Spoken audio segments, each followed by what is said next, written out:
nous autres, au niveau de l'ISEP, nous nous sommes dit, s'il y a plusieurs parcours, le mariage, c'est un parcours. Aller à l'école, c'est un parcours. Aller à l'église, c'est un parcours. Faire un commerce, c'est un parcours. Donc, toutes les activités qui démarrent et qui prennent fin, c'est que forcément, il y a du chemin à faire. Alors, à partir de ce moment, nous disons quel doit être alors le parcours ultime.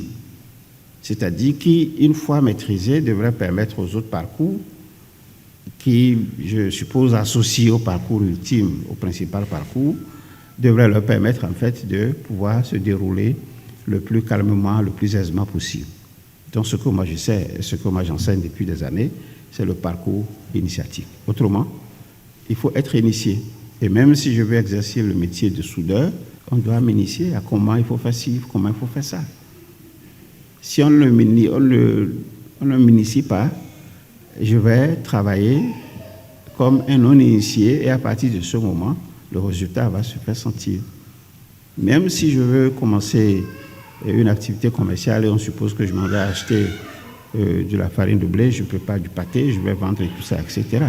Mais si on ne me dit pas comment ça on procède, si on ne me dit pas comment il faut peut-être mélanger la farine, comment il faut faire ci, comment il faut faire ça, donc tout est question d'initiation.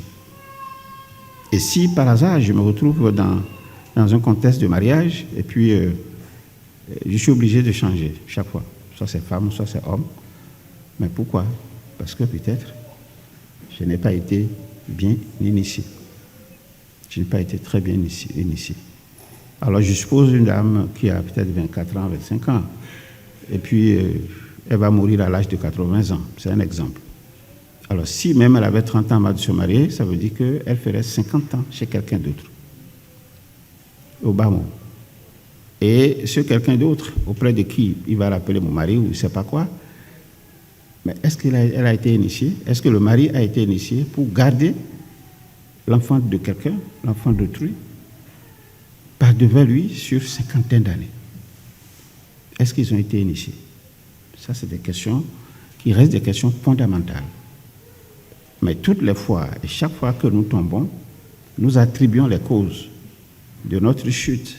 Si ce n'est pas une sorcière à côté, un sorcier à côté, ça va être forcément un proche qui a gâté mon boulot, ou alors il n'a pas voulu m'aider, et c'est pour ça que je vais, etc., etc.